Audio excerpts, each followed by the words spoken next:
Hello.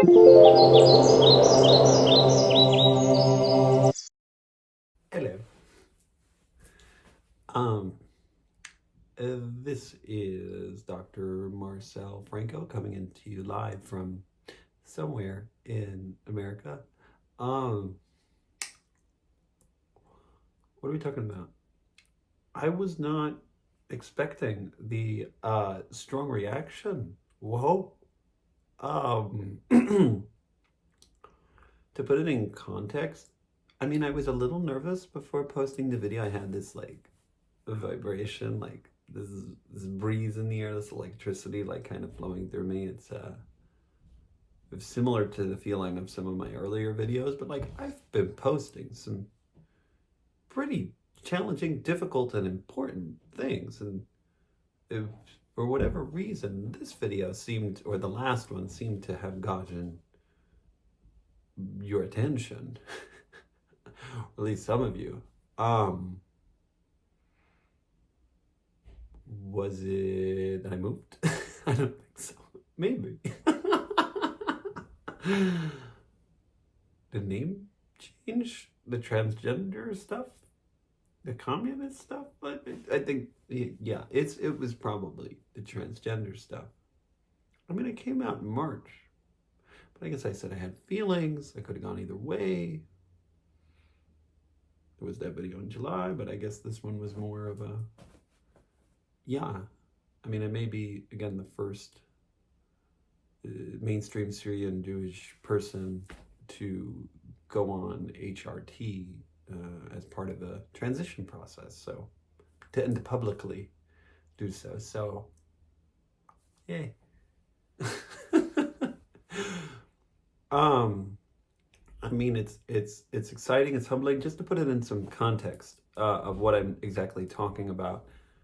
That last video got as many views as my fifth video. Right now, it's on pace with that one, which was the sinking ship as connected to the welcome to the Syrian community phase one stuff, and I had just like accepted that I wouldn't get that kind of viewership anymore.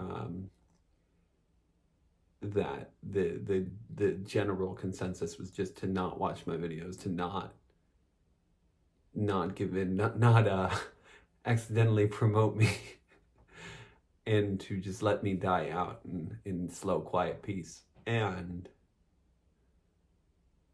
yeah, so it's just interesting. There's certainly an excitement. I don't want to rely on my whole like, oh, how many views did I get? But it is a telling count of just interest in what I'm saying.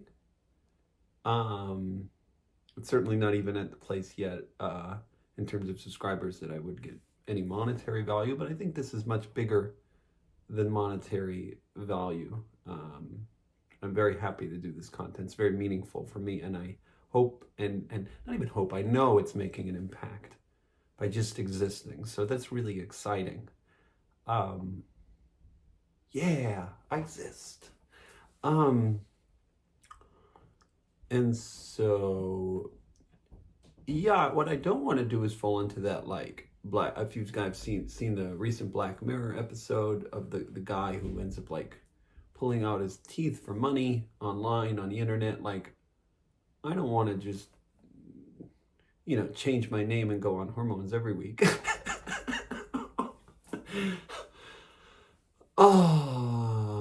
But it is just interesting of like what people are, what grabs attention versus like what is my truth and what I want to give over versus like what the people are needing, asking for. It's an interesting balance that I'm just looking at and facing and feeling. Um, Speaking of, if you haven't already and you watch this, and I know that's a lot of you based on some of the statistics, like, subscribe to the channel. I know, right? Support me. Yeah, other people. I don't think other people can see what you subscribe to. If that helps, if you are concerned, I might be able to. It's weird. I see some and not others. I think I see like 30 out of the 100 10 or so people. And so, yeah, I'm not going to not make content because people are not watching, I don't think.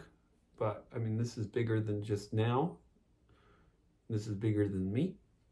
This is bigger than the couple of ad dollars I would get if I hit a certain YouTube threshold. Certainly. But yeah, it helps. Gives me a little, hey, somebody cares, people support. It's just nice if you're out there and like feel that. And do that and press the button, the subscribe button. Yay. Hey, you're now subscribed to me. And yeah, I'm grateful for everyone who's been on this ride from the beginning. You guys are awesome. I'm so curious. See, like, part of me just wants to pick people's brains and laugh about all this because it's pretty wild, and it's hard to contextualize this for people who are not from the place I'm from, and to actually like talk about just how wild this whole experience has been, and some of the stuff I'm talking about, and the ground I'm breaking. That's something I might look to engage with, like just finding safe people I can laugh about this with. Maybe even talk some strategy, who know and maybe even live in that community of origin of mine, the Syrian world. And so this is not part of the regular scheduled programming. I will continue with it, even though it's interesting. Like, one of the hardest videos I made was the American Pie one, speaking about my undergrad college experience. And another one was certainly the Friends video, very personal ones. And people just didn't, I mean, the people that watched seem to have watched it through. I have stats on that, but just the viewership is like paled in comparison. And I get it, like, people don't care about the emotional nuances of my life, but for me, those were like the hardest ones. And they're healing. They're healing to do anyway, just to publicly say those things and move through those things and not hold on to those things. It's been a very healing experience. So I'm still going to move forward with this plan. I think it'll be healing for me, but I do think, I hope that it'll be insightful, educational for other people. So I will go forward with my plans for the next 5 episodes to be about my life from 2019 till 2025, 4, maybe till August of 24. That's the plan. All right. Anything else? Thank you. Hey, people. Oh, bigger thing. As I'm on this journey, especially after leaving Hawaii, like, I'm coming to terms with, like, where do I see myself over the next 5 years and so. And I mean, I'm kind of focused on where I see myself tomorrow, but there's certainly a part of me, and I don't want to get you guys too excited, but that wants to come back to Brooklyn. Of course, not to be I would not come back as a slave. I would not come back in the sense of, to my normative mainstream expectation, just plug right in as a single 30-year-old into the dating scene who shows up for holiday and Shabbos meals, or Shabbat, Shabbat. And so, but no, I would want to come back as a person. I mean, this has been a dream of mine for a long time, to just be a supportive and helpful person in the community. I think these videos are already doing that, so I'm already getting to do part of that. I certainly am still available as a coach for those that inquire. But it is, yeah, something I've dreamed, to be on the boots on the ground, to be in person. Like, what would it be like if I walked into a synagogue or a party, or even just a grocery store in dressing more feminine and appearing more feminine? I mean, in my day-to-day, I don't dress that feminine, but it's certainly things I'm exploring and wanting to do. And yeah, I think there's a lot of power in that kind of representation, and it kind of like just visual. Oh my God, it's a person here. I'm not just an idea. I'm a live person. And this would be like the opposite of what all these people on the Rut chart, or many of, who wanted me to just come home. They would not want this. I don't think so in any kind of way. I would actively be trying to help people get out in whatever ways I could. And that idea is very, yeah, if anything, just being a safe space for people to talk about ideas. I certainly wouldn't force anyone to do anything. I'm not looking to like lead some kind of charge in that sense, but just help people know there's a safe place where they can talk about it, think about it, and potentially even do it if they so too chose that for themselves. Um, like the footsteps for the SY world. Do we need that? Maybe. It's interesting because we're not like Hasidic. It's not like you guys don't speak English. Like there are cases of many people being very successful after leaving. I'm certainly not the first, and so it's there's a lot of tools for people to leave, but there's certainly a lot of psychological barriers of exit, and I think those are things I'm keenly aware of and can actually potentially help with. It's a dream of mine. So for me, then the question becomes like, would I have my safe space?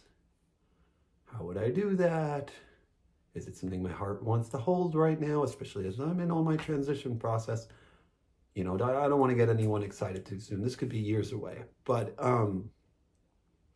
it's something I think about. And if I'm talking about where I'm at now, it's certainly on my heart. It's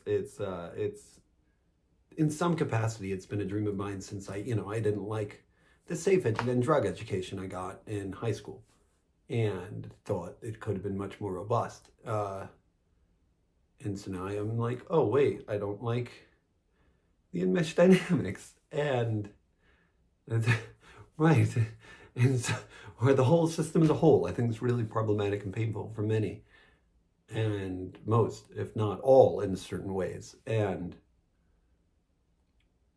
yeah, how to just exist. And I mean, again, I'm happy. I'm happy right now with the impact I'm making. It feels safe to do this on a screen on the other side and not like physically in person. But it's certainly not something I'm ruling out. So that's a possibility at some point, and could be interesting and fun for some. Oh God.